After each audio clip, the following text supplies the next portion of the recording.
आज बसपा जैसे ही शामिल होगी इंडिया गठबंधन में तो यह तय हो जाएगा कि इंडिया गठबंधन जीतेगी। विधानसभा चुनाव के समय हमने कहा था कि भाई 5 सीट चंद्रशेखर को देके एकोमोडेट कर लेना चाहिए। मैंने लिखा था ना, मुझे गालियां पड़ी, यादव भी गाली दे रहा है, ये भी गाली दे रहा है, बहुत सारे लड़के पढ़े लिखे लोग। 5 सीट अगर दे दिए रहते तो माहौल कुछ और होता ना। उसी हार गए चुनाव, जीतते जीतते हार गए। अभी वो कह रहे हैं, मैं तो कितना दिन से कह रहा हूँ ये बात। जिस समय इलेक्शन की प्रक्रिया शुरू हुई थी, मैं तो उस समय से ही कह रहा हूँ कि भाई बसपा को भी अगर अपना सर्वाइवल चाहिए, ठीक है, अगर बीजेपी को हराने में इंटरेस्टेड हैं तो आप बसपा गठबंधन में आए और सपा भी आए।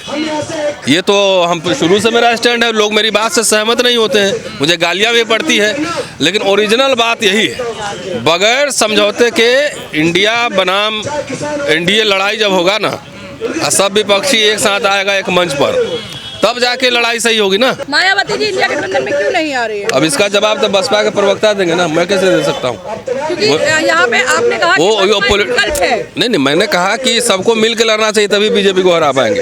अब बसपा क्यों नहीं आ रही है तो बसपा का नेता आपको बताएगा ना। उन्होंने कहा वो खुद नहीं आना चाहता, तो उनसे वो जवाब वो जानते होंगे ना। मैं न कांग्रेस के नेता से मिलता हूँ, ना बीएसपी के नेता से मिलता हूँ, तो इसका जवाब मैं कैसे दे सकता हूँ क्यों नहीं यार? अंदर क्या चल रहा है, किसके साथ किसकी बातचीत हो रही है, कौन कहाँ डीलिंग हो रहा है सीट पे। अभी तो पांच राज्यों में विधानसभा चुनाव है, जरा इसका रिजल्ट देख लीजिए। ऐतिहासिक दृष्टिकोण से ये बात समझना होगा कि जनता पार्टी की विजय तब हुई थी जब बाबू जगजीवन राम के सीएफडी ने, यानी Congress for democracy, Janata party के साथ जैसे ही आ गई थी, मुकम्मल रूप से उत्तर भारत में जनता पार्टी की जीत हुई थी। आज बसपा जैसे ही शामिल होगी इंडिया गठबंधन में तो यह तय हो जाएगा कि इंडिया गठबंधन जीतेगी। अब इसके लिए यह भी ज़रूरी है कि बहन जी को समझना होगा कि ये जो विकल्प है ये बसपा के लिए भी ज़रूरी है, क्योंकि उनकी प्रासंगिकता बनी रहेगी और वो भी इस देश के अग्रिम आगे चलकर और सत्ता में भागीदार बनेंगे। इसलिए हम अपील भी कर रहे हैं बहन जी से कि वो इंडिया गठबंधन में शामिल हो और भारतीय जनता पार्टी को हराने के लिए मुकम्मल अपना प्रयास करें। नहीं, ये स्टैंड बदल सकता है, कोई भी चीज़ राजनीति में अंतिम वाक्य नहीं होता है। बहन जी को जब पता चलेगा, और ये 5 राज्यों के चुनाव के बाद मैं समझता हूँ कि बहन जी इंडिया गठबंधन में शामिल होंगी।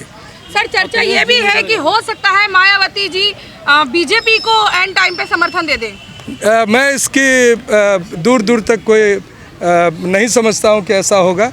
वो अगर शामिल होंगी तो इंडिया गठबंधन के साथ ही शामिल होंगी। उसमें अगर ऐसा होता है ना तो दलित समाज के लिए आत्महत्या से बड़ा कुछ नहीं होगा। ये सीधी सी बात है, इसमें कोई खुश हो नाराज हो, हमारा काम किसी को खुश नाराज करना नहीं है। कि सब लोग भाई, सर्वाइवल का सवाल है ना सबके। और मैं तो ये समझता हूँ, मेरी व्यक्तिगत राय है कि जहाँ जो पार्टी मजबूत है, अपने छोटे दलों के लिए जो है ना थोड़ा सीट छोड़ देना चाहिए, उससे कोई फ़र्क नहीं पड़ता है।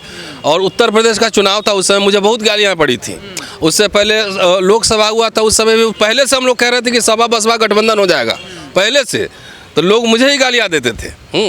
हमारा काम सुनिए, हम नेता नहीं, हम लोग पढ़ते लिखते हैं, पढ़ते पढ़ाते हैं।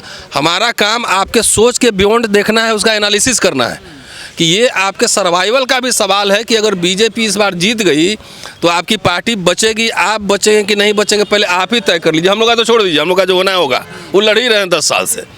तो ये आपके सर्वाइवल, पॉलिटिकल सर्वाइवल का भी सवाल है। ये बात अगर नहीं समझेगा, वो तो मैं तो घूमता हूँ पूरे देश में, जहाँ तहाँ जाता हूँ, जनता जो है वो चाहती है बीजेपी हारे। और नेता अगर या पॉलिटिकल पार्टी अपने अपने ईगो और स्वार्थ से अगर समझौते नहीं करते हैं, अगर हारती है, तो मैं समझता हूं कि ये दुर्भाग्य होगा। पर राज्य स्तर पे मामला गड़बड़ हो जाता है ना, जैसे अखिलेश अभी नाराज हो गए थे, देखा नहीं आपने? भाई कहे ना, हम लोग का काम नेता की तरह, चाहे पब्लिक जैसे हुआ करते हुआ नहीं करूँगा ना भाई। विधानसभा चुनाव के समय हमने कहा था कि भाई 5 सीट चंद्रशेखर को देके एकोमोडेट कर लेना चाहिए। मैंने लिखा था ना, मुझे गालियाँ पड़ी, यादव भी गाली दे रहा है, ये भी गाली दे रहा है, बहुत सारे लड़के पढ़े लिखे लोग। 5 सीट अगर दे दिए रहते तो माहौल कुछ और होता ना। उसी हार गए चुनाव, जीतते जीतते हार गए। तो ये तो कह ही रहे हैं कि भाई अगर मध्य प्रदेश में कांग्रेस है तो उनकी रणनीति क्या है वो तो मैं नहीं बता सकता, लेकिन लार्जर इंटरेस्ट में थोड़ा सा बड़ा दिल दिखाना चाहिए हर पॉलिटिकल पार्टी को, एकदम होना चाहिए। तो शायद आप पहली बार मेरे से बात कर रहे हैं, हम लोग कितने 10 साल से ही चल रहा है, जाति जनगणना कराओ। नहीं ये इस पे मैं बताता हूँ। बिहार में जो हुआ है वो जाति सर्वे हुआ है और जो केंद्र में अभी रोका गया है, चूंकि जाति जनगणना की मांग हो रही है, भारतीय जनता पार्टी नहीं चाहती है, इसलिए राष्ट्रीय स्तर पर जो जनगणना होती है, जो सेंसस कमिश्नर करते हैं, उसको रोका गया है। उसमें निश्चित तौर से जाति जनगणना होनी चाहिए और महिला आरक्षण में भी ओबीसी महिलाओं को और दलित और एसटी को अलग से उसमें महिला आरक्षण में भी स्थान मिलना चाहिए। ये हम लोगों की मांग रही है। संविधान बचाओ संघर्ष समिति की तरफ से हम इस मांग को लगातार करते आ रहे हैं। जातीय जनगणना से जातिवाद नहीं बढ़ेगा क्या? अभी आपको लग रहा है कि नहीं हुआ जाति जनगणना तो जातिवाद नहीं बढ़ा है क्या? अभी नहीं, क्या ज्यादा हो सकता है? नहीं, आप जो है ना बाघ शेर बिल्ली बकरी सब गिन रहे हैं, तो आपको कोई पॉलिसी बनाना हो, आंकड़े आपको रहेंगे तब ना, ये हवा में बनाओगे। 10% अगर जनेऊ आरक्षण मिला तो ऐसे हवा में मिल गया ना। जाति जनगणना से कैसे जाति बढ़ेगा? जाति ऑलरेडी एग्जिस्ट कर रहा है। हम लोग यहाँ जो लड़ाई लड़ रहे हैं, किस चीज़ की लड़ाई है? जातिवाद नहीं दिख रहा है। एक ही जाति के लोग सारे इंपॉर्टेंट पोजीशंस पे जाके किसी स्टेट का सर्वे कर लीजिए, बाई चांसलर एक ही जाति के लोग तमाम मिलेंगे, प्रोफेसर यही मिलेंगे, जानबूझ के SC ST OBC को दबा के रखेगा। ऑलरेडी है, उसको आंकड़े सामने लाओ कि किस जाति के पास कितना माल छुपा है, कितने पैसा है, कितना उसका सरकारी नौकरी में, किसके घर में कितने कार हैं, ये लाओ। इससे जातिवाद बढ़ेगा नहीं, बल्कि और स्वस्थ समाज बनाने की और ये कदम होगा। नहीं, जातिवाद की ये स्थिति है कि दिल्ली विश्वविद्यालय में प्रशासन में एक भी SC, एक भी OBC, एक भी ST नहीं है, तो क्या अगर जनगणना हो जाएगी तो इससे जातिवाद बढ़ जाएगा? ये आज जो डॉक्टर रितु जो ये झेल रही हैं, जो समस्या उनके साथ है, वो इस वजह से है कि जो उनके विरुद्ध हैं वो भी महिला हैं, लेकिन एक जातिवादी महिला है और उस जातिवादी मानसिकता के तहत डॉक्टर रितु को निकाला गया है। और वही स्थिति डॉक्टर रतन लाल की भी है हिंदू कॉलेज में, वहाँ भी महिला प्रिंसिपल हैं, सवर्ण महिला है और जातिवादी मानसिकता के तहत इनके प्रमोशन को रोका गया। तो ये जातिवाद नहीं बढ़ेगी। जातिवाद 15% अपर कास्ट वोट है, वो बगावत पे उतर रहा है, वो विरोध कर रहा है। जैसे तो 85% जब बगावत पर उतर आ जाएगा तो तब क्या होगा? आप बगावत अभी वो करने आता है, खाली वो जंतर मंतर पे आंदोलन कर रहे हैं। करने दीजिए, तो उनका डेमोक्रेटिक राइट है, हम थोड़ी मना करेंगे, वो भी करें। गोबर छाप जो है ना, कुंजी छाप, तो प्रोफेसर और प्रिंसिपल बाई चांसलर बनाए जा रहे हैं, ये विश्व गुरु बनेंगे। ये आपको नहीं दिख रहा कि पूरी शिक्षा व्यवस्था को चौपट करने की तैयारी है? और आप जैसे लोग, सब लोग यूनिवर्सिटी में पढ़ रहे हैं, तो सब बंद कर दो यूनिवर्सिटी कॉलेज स्कूल सब। विश्व गुरु क्या बनेगा? कभी नहीं था। विश्व गुरु था भी तो गौतम बुद्ध की वजह से था, सिद्धार्थ की वजह से था, इनकी वजह से नहीं था। इसीलिए प्रधानमंत्री मोदी जाते हैं तो विदेश में क्यों नहीं राम का नाम लेते हैं, मनुस्मृति का नाम लेते हैं, मैं बुद्ध की धरती से आया हूँ। तो अगर भारत महान है तो बुद्ध की वजह से है और किसी की वजह से नहीं है। लेकिन सर वो लोग कह रहे हैं कि गाड़ी बांटने कह रहे हैं, बंगले बांटने कह रहे हैं, फ्लैट बांटने कह रहे हैं, जमीनों का बंटवारा होगा, तो इस बात से तो डर रहे हैं ना लोग। देखिए नहीं तो भाई, देश में तो सबका हक है ना। ये कैसे हुआ कि एक आदमी देश का, दुनिया का सबसे अमीर आदमी बने? कहाँ से लाया पैसा वो? इस देश के मजदूर की कमाई से वो पैसे बने ना, तो मजदूर को नहीं चाहिए उसको है ना मेहनत। वो क्या करेगा?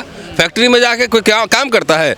पोर्ट पे अडानी बैठता है कि वहाँ लोग काम करते हैं ना, लोग की वजह से ये सब होता है। मैं तो दलितों का भी और पिछड़ों का भी वोट उनको नहीं चाहिए। अरे ईवीएम जब तक है तब ईवीएम से ही वोट ले लेंगे। ईवीएम से पॉलिटिकल पार्टी तैयार हो, अब पॉलिटिकल पार्टी जबरदस्त इसकी लड़ाई लड़े, हम लोग का जितनी औकात है उतना लड़ ही रहे हैं। मतलब आपको लगता है कि ईवीएम में गड़बड़ी होती है? हाँ, कहीं मशीन में, कोई भी मशीन में गड़बड़ी, जब आदमी के दिमाग में गड़बड़ी है?